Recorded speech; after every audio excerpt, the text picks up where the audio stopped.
Holy smokes, guys. The impossible is happening right now in California. It is unbelievable. And the country is shifting. I believe in new polls have shattered Katie Porter's lead in the race for governor of California. And the Steve Hilton Republican candidate is now on top. And we're also going to be talking about President Trump working to bring an end to the war between Israel and Hamas in what has been a shocking moment of peace that has been brokered by the President of the United States, and a Nobel Peace Prize that might be coming his way, and more on today's episode of the Adam C. Moreno Show. So please consider liking, subscribing, and let's jump right in.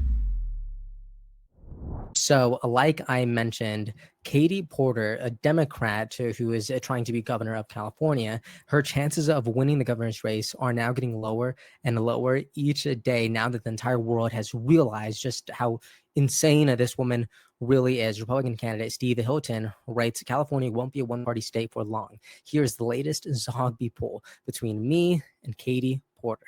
Look at this, and whenever you actually go to the article, you can see the entire primary horse race here. Steve Hilton at 29%, Katie Porter at 23%, and these people are just are leading far beyond all these other candidates here. Look at that. Steve Hilton now has a higher number than people who are undecided. He's at 29.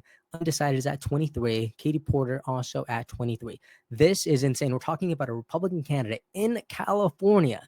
Are you kidding me?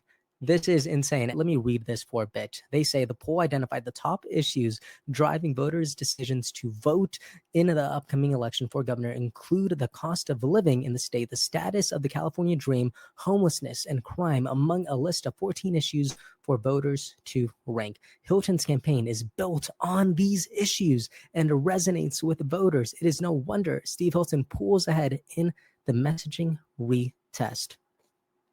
Whoa. Hit pause. You're telling me that when someone campaigns on issues and good policies, voters begin to trust them? They begin to earn their votes?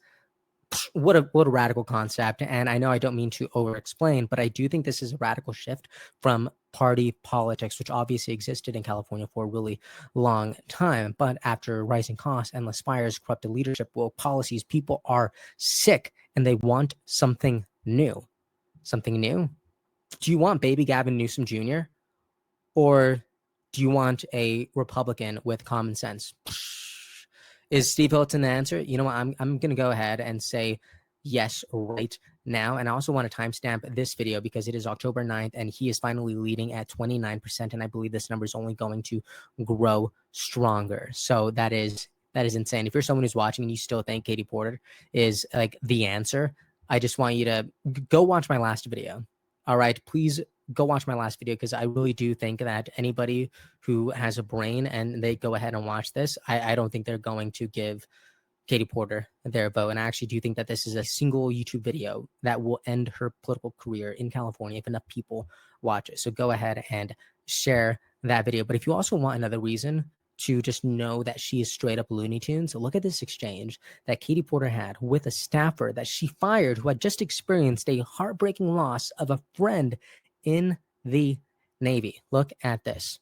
These are leaked text messages, so they were probably meant to stay private, but I will read them now because they are on the internet. Anyone can find them. And I do think they build out a more accurate character profile of the person that is Katie Porter. So check this out. She writes saying, why did you not follow office protocol on testing? It's really disappointing. The staff responds saying, I am terribly sorry. You're right. I should have done better. Just because I felt it was okay in the moment doesn't mean that I was.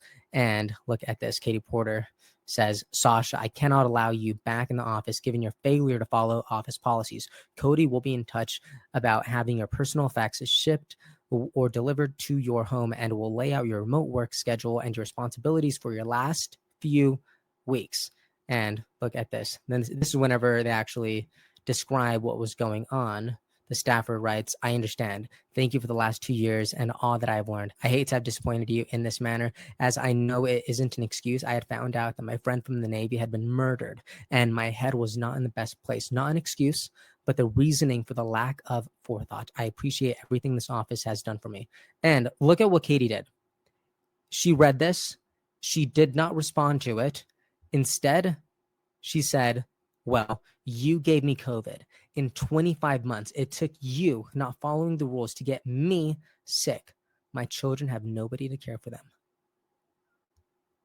Her staffer, who has been with her for 2+ years, just went through something unthinkable. And this woman had the audacity to not even comment on it, not even say, you know what, my condolences, you know what, I understand, I wouldn't be in the right place either. Instead of that, she made it about herself and said, look what you did. Look at how it's going to affect me. This is just insane. And honestly, like, what more do you need to know? What more do you need to know other than she's wrong for California and that you deserve better? Your family deserves better. I believe that California's future is on the other side of a better vote. And I think you guys could do better than, this, what is it, Godzilla character. I saw this from the Babylon Bee. They wrote, authorities warn Katie Porter has grown to 600 feet and is currently rampaging through San Francisco. Obviously a joke, duh, but still, anybody saw this video from yesterday? Scary woman. All right. So anyways, speaking on California, they actually did pass something that should have been done a long time ago, but I still think this is awesome and I will highlight it. Look at this. California passes a law requiring social media companies to remove your personal data when you delete your account. My goodness. Gavin Newsom signed the data privacy bill, and I will read this for you. It's the what you need to know section on gov.california.gov website. It reads, Governor Newsom signed AB 656, which requires social media companies to make it clear and easy for a user to delete their account, and requires that deletion also trigger full deletion of the user's personal data. This law builds on the administration's prior work to protect consumers and their privacy. So I will say this. I will applaud Gavin Newsom for this. Your social media data is your personal data, and this is a win for privacy, and this is a win for you any way you slice it. And honestly, I never want to be that person who only talks about the bad without sharing the good. If we want to create the future, we need to believe that there is a future worth creating, and that starts with celebrating wins, however big, however small. And now, one of the biggest developments, last night, President Trump ended a roundtable discussion after learning that the peace deal in Gaza is at their fingertips. And there's a video to accompany this. Look at the Secretary Marco Rubio comes right and check it out. Criminal conspiracy. Okay. I'm just given. Yeah, I was just given a note by the Secretary of State saying that we're very close to a deal in the Middle East, and they're going to need me pretty quickly. So I will take a couple of more questions. Look at this. And then later, he went ahead and posted this saying, I am very proud to announce that Israel and Hamas have both signed off on the first phase of our peace plan. This means that all of the hostages will be released very soon, and Israel will withdraw their troops to an agreed upon line as the first steps towards a strong, durable, and everlasting peace. All parties will be treated fairly. This is a great day for the Arab and Muslim world, Israel, all surrounding nations, and the United States of America. And we thank the mediators from Qatar, Egypt, and Turkey who worked with us to make this historic and unprecedented event happen. Blessed are the peacemakers. Donald Trump, President of the United States. I'm almost getting a bit emotional as I read this, but he is right. Blessed are the peacemakers. Amen. And there are people all across the political spectrum just celebrating this. Democrat Senator John Fetterman writes, I congratulate President Trump on this historic peace plan that releases all the hostages. Now enduring peace in the region is possible. Our parties are different, but we have a shared ironclad commitment to Israel and its people. Independent Link Lauren writes, Donald Trump is the peace president. The left said he'd start World War III if he won last November. He's ended multiple wars and worked to bring peace globally. Come on, somebody. And even the Washington Post is going one step further. Rather than just celebrating this moment, they are saying that President Trump deserves the Nobel Peace Prize. Look at this. This is an opinion editorial, but still, let me read the first line of this article. Check it out.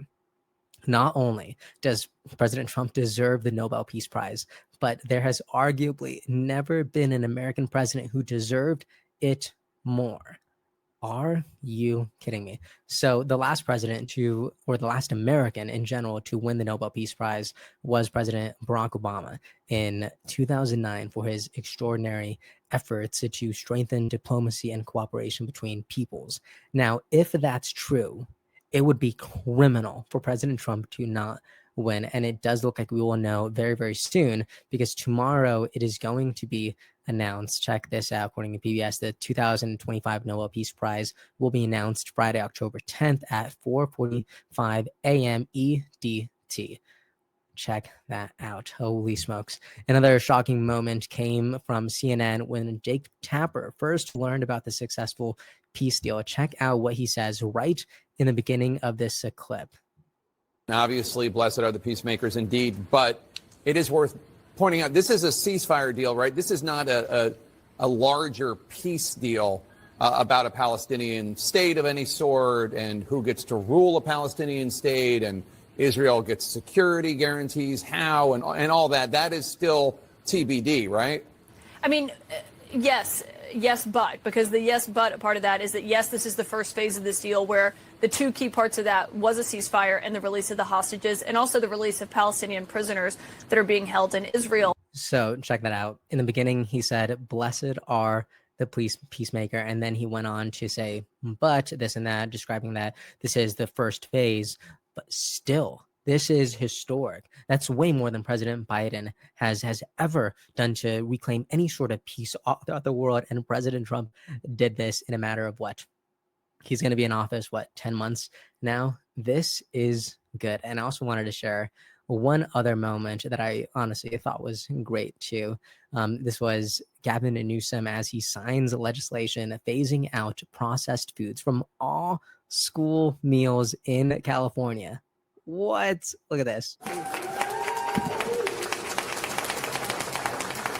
Just a little short video after he signed it, and he wrote, California is the first state to define ultra-processed foods and phase them out of school meals. DC politicians can talk all day about making America healthy again, but we've been walking the walk on boosting nutrition and removing toxic additives and dyes for decades. So I know there are plenty of reasons to attack Gavin Newsom, and we are absolutely not quiet during those moments when he does very clearly fall short. But I also refuse to be silent during moments when something that is going to impact every child who receives school lunch in the largest state in this country. Like, are you kidding? This is good. He does throw a jab at Secretary of HHS Robert F. Kennedy Jr., who is, he is the personification of making America healthy again, and he's doing extraordinary work over there. He does make a jab at him, which I think is weird because, aren't you guys on the same team?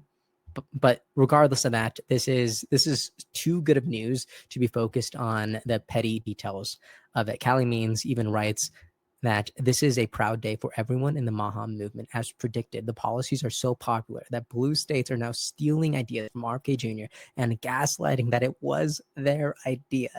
But he goes on to say, as long as kids are getting healthier, !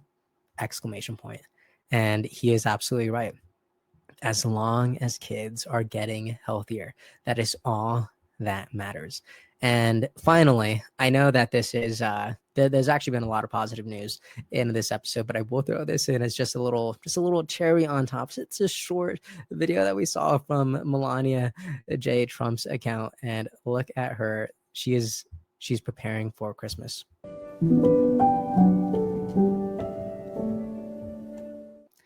It's a 5-second clip, but I gotta tell you, it does make me really happy. I love Christmas. I start celebrating October 1st. I love the season of giving and gratitude. People are nicer during Christmas. Families come together, and it is just the best. And here are some photos of Melania's last Christmas in the White House in 2020, and I just think it is stunning. So anyways, let me know what you think about all this, from Steve Hilton to Katie Porter, the president of Peace, which is inarguably President Trump, as well as some wins brought to you by Gavin Newsom. And if you made it this far, please consider liking, subscribing, turn on the bell, and I'll see you next time.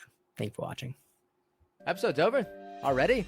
Geez, that was fast. Well, they say beautiful things do not last forever, but feel free to watch and listen to another one of these episodes if you're interested in those conversations as well. Also, this next part is huge. Make sure to obliterate that like and subscribe button and turn on the notification bell so you never skip a beat. I also have a newsletter where we dive into the news, politics, and ideas that shape our future. If you're interested in signing up, I'd really appreciate that. Anyways, that's the end of this episode. Thank you so much for watching and listening, and I'll see you next time.